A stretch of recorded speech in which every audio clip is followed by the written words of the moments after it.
ఇక్కడ చూస్తేనేమో జాబులు లేవు, ఫుల్ టైం లేవు, పార్ట్ టైం లేవు, సాఫ్ట్వేర్ లేవు, ఫ్యాకల్టీ లేవు, ఏమీ లేవు. ఉన్నదల్లా ఒకటే, చదువు చదువు చదువు, దాని మీద పెట్టుబడి పెట్టుబడి పెట్టుబడి. 10th అయిపోతేనేమో డిప్లొమా ఇంటర్, ఆ 2 అయిపోతేనేమో బీటెక్ బీఫార్మసీ, ఆ 2 అయిపోతేనేమో ఎంటెక్ ఎంఫార్మసీ, ఆ 2 కూడా అయిపోతే పిహెచ్డి. ఇక అది కూడా దాటితే పోస్ట్ పిహెచ్డి అంటే ఇప్పుడు ఏదో వచ్చింది. వచ్చేదేమో శూన్యం, పోయేదేమో %. సో అది, సో దానికోసం వీళ్ళంతా ఏం చేస్తున్నారు, ఇక్కడి నుంచి వదిలిపెట్టి ఇతర దేశాలకు పోయి చదువుకుందామని చెప్పేసి వెళ్ళిపోతున్నారు. సో ఇప్పుడు వచ్చేసరికి ఏంటంటే కొత్తగా యుఎస్లో ఇష్యూ ఏంటంటే ఇమ్మిగ్రేషన్కి ఫుల్ పర్మిషన్స్ ఇచ్చారు ఇప్పుడు వచ్చిన అధ్యక్షుడు ట్రంప్ గారు. సో ఇక ఇల్లీగల్ గా ఉండే జాబులు అయితే కానివ్వండి, ఇవన్నీ కూడా ఇప్పుడు పెద్ద హాట్ టాపిక్ అయిపోయినాయి అక్కడ. సో ఏమి జరగట్లేదు అనుకున్నారు కాదు, అఫీషియల్ ప్రూఫ్స్ ఏమి లేవు అంటున్నారు, కానీ కనపడకుండా చేసేస్తున్నారు. నిన్న ఒక్కరోజే 5 నుంచి 8 మంది వరకు స్టూడెంట్స్ని పట్టుకోవడం జరిగింది. సో ఇల్లీగల్ అంటే ఏంటంటే జనరల్గా యుఎస్ వెళ్ళి ఎంఎస్ చేయాలనుకునే వాళ్ళు క్యాంపస్ లోపలే పర్మిషన్తో జాబ్ చేసుకుంటూ పార్ట్ టైము చదువుకోవాలి. కానీ వీళ్ళు ఏం చేస్తున్నారు, బయటకు వచ్చి ఉబర్ క్యాబ్లు, పెట్రోల్ బంకుల జాబులు, పిజ్జా హట్లలో, రెస్టారెంట్లలో, గురుద్వారుల్లో, ఇంకా సూపర్ మార్కెట్లో వీటిలో చేస్తా ఉన్నారు. నిన్న ప్రతి స్టేట్ అంటే న్యూ జెర్సీ లాంటి స్టేట్లే వేసుకోండి, సో టెక్సాస్ అనుకోండి, వీటిల్లో వచ్చేసరికి చాలా ఇప్పుడు నేను చెప్పిన వాటన్నిటి మీద కూడా వీళ్ళు రైడ్స్ చేయడం అయితే జరిగింది. రైడ్స్ చేసినప్పుడు ఏం జరిగింది, ఎవరెవరిని పట్టుకున్నారు, తర్వాత ఏం చేశారు ఇప్పుడు చెప్పదలిచాను. సో ఇందులో మరి మంచి ట్విస్ట్ ఉంటుంది చూడండి. సో ముందుగా అయితే ఇంతవరకు ఛానల్ సబ్స్క్రైబ్ చేసుకున్నాడు ఖచ్చితంగా సబ్స్క్రైబ్ చేసుకోండి, వీడియోని లైక్ చేయండి, షేర్ చేయండి. మీకు ఏమైనా డౌట్స్ ఉంటే కాల్ మీ 4 యాప్ ఐడీస్ వచ్చేసరికి డిస్క్రిప్షన్లో టెలిగ్రామ్ వాట్సాప్లో షేర్ చేశాను. టెలిగ్రామ్లో కంపల్సరిగా జాయిన్ అవ్వండి అందరూ కూడా ఇన్స్టెంట్ అప్డేట్స్ కోసం, ఓకేనా. ఇక టాపిక్లో వెళితే ఏంటంటే నిన్న రైళ్లు చేశారు, అంటే రోజు జరుగుతూనే ఉంది, రోజు కొంచెం చేస్తూ ఉన్నారు. అంటే నిఘా పెట్టి డీటెయిల్స్ ఫుల్గా తీసుకొని ఆ తర్వాత ఆ స్టూడెంట్ పలానా పార్ట్ టైం జాబ్ చేస్తున్నాడని కన్ఫర్మేషన్ చేసుకొని చేస్తున్నారు. దానికోసం వీళ్ళు వెబ్సైట్లో ఇమ్మిగ్రేషన్ వెబ్సైట్లో ఒక ఫామే క్రియేట్ చేశారు ఓటీ ద్వారా. సో దాన్ని ఎవడన్నా ఇప్పుడు అక్కడ అమెరికన్ సిటిజన్ ఎవరు ఉంటే అతను ఫుల్ టైం జాబ్ రాలేదు, వీడు పార్ట్ టైం చేయడం వల్ల అని చెప్పేసి వాళ్ళు పలానా డీటెయిల్స్ పంపించాడంటే ఇక అక్కడ ఆరా తీసి 3 రోజులు 4 రోజులు నిఘా ఉంచి 5-6 రోజుల వరకు ఆ తర్వాత రైడ్ చేసేసి పట్టుకుంటున్నారు. అయితే ఇలాగే నిన్న రెస్టారెంట్లో 1-2 గురుద్వారాల్లో 1-2 ఇంకా మిగతా వాటిలో కొంతమందిని పట్టుకున్నారు. దీంట్లో ఉబర్ క్యాబ్స్ ఉంటాయి కదా, సో దాన్ని డ్రైవింగ్ పార్ట్ టైం చేసుకునే వాళ్ళు ఉంటారు కదా, సో వాళ్ళు ఒకరిని పట్టుకున్నారు. పట్టుకున్న తర్వాత వీళ్ళందరినీ కస్టడీలోకి తీసుకున్నారు. సో ఇప్పుడు ఏం చేస్తారంటే పట్టుకున్న తర్వాత ఇక్కడ ట్విస్ట్ ఉందాగండి, వీళ్ళు పట్టుకున్న తర్వాత ఏమైందో చెప్తాను.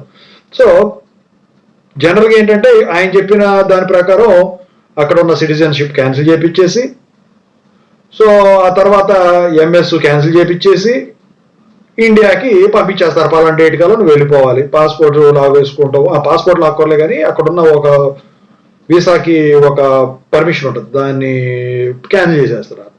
అయితే ఇక్కడ ఒకటి ఇష్టాన్ని చూసారా, ఈ ఉబర్ క్యాబ్ నడిపేవాడిని పట్టుకొని ఉండేవాడిని నీతో పాటు ఎవరెవరు చేస్తున్నాడు, వాడు నిజంగా మా ఇండియా వాళ్ళే అనిపించుకున్నాడు అనుకో, అది వేరే విషయం.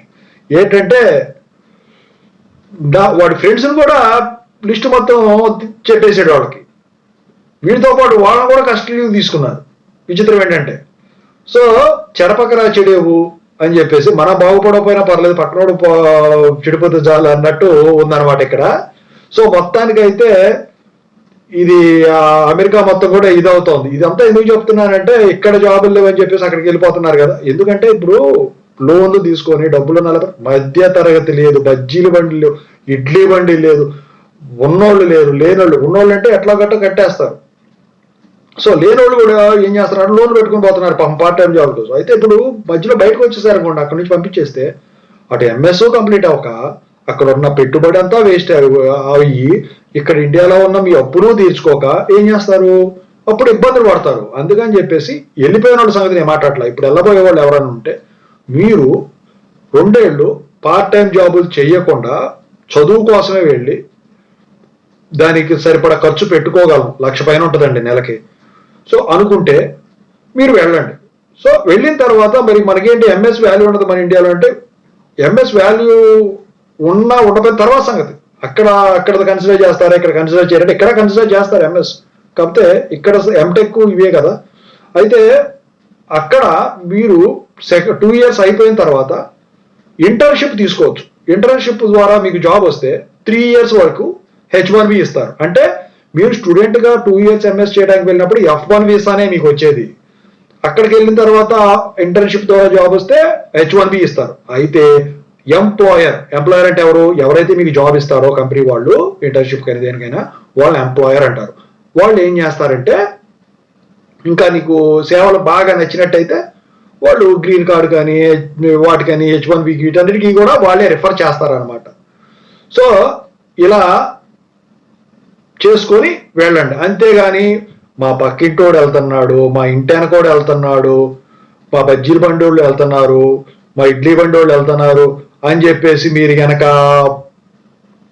పని కట్టుకొని ఇంట్లో వాళ్ళని ఏడిపించి, పేరెంట్స్ స్వతహాగా అసలు పంపించిన వాళ్ళు ఉంటారు, తల్లిదండ్రులని ఏడిపించి నేను ఇక్కడ ఏం లేదు అసలు ఏం ట్రై చేయకుండా నేను వెళ్ళిపోతా అమెరికా అని చెప్పేసి కూర్చున్నారు. అలాంటి వాళ్ళు నేను చెప్పొచ్చేది ఒకటే, ఇవన్నీ డిసైడ్ చేసుకొని మీ కండిషన్ కూడా దృష్టిలో పెట్టుకొని, మీ ఫైనాన్షియల్ స్టేటస్ కూడా దృష్టిలో పెట్టుకొని చేయండి. నేను చెప్పించేది ఏంటంటే మీరు అదే లోన్ తీసుకొని మంచి వెల్ ఎస్టాబ్లిష్డ్ ఏరియాలోకి వెళ్ళి ఏదైనా సాగే బిజినెస్ ఏదైనా పెట్టుకున్నారనుకోండి, ఆ డబ్బులతో మీకు ఇంకా డబ్బులు వస్తాయి. అక్కడికి వెళ్ళి ఇదంతా చేసే పని వెళ్ళొద్దన్నట్లు వెళ్ళండి. కాబట్టి మీ ఫైనాన్షియల్ స్టేటస్ తీసుకోండి. అది అప్పులు తీసుకొని వెళ్ళే కాడికంటే మీకు ఆదాయం ఇక్కడ ఉంటే నెలల తీరిపోయిన తర్వాత అదే ఎస్టాబ్లిష్ అయిపోయింది అనుకోండి, you will be giving jobs to more number of people. So you will be the creator of jobs. So you will become an interpreter. So then you will be the employer and the people who works under you becomes employees. So అందుకనే ఇదంతా చెప్తున్నానంటే దయచేసి ఎవరు కూడా కంగారుపడి ఇది అవ్వద్దు. So ఇదంతా issue అంతా సర్దు మరిగిందన్న ఏంటంటే వాళ్ళ రోజున ఎలా ఉందంటే ఎప్పుడు ఏం జరుగుతుందో తెలియట్లేదు. No one can decide what will be happening in the future. Okay, what rules are going to change, what rules are going to come or establish, so that depends.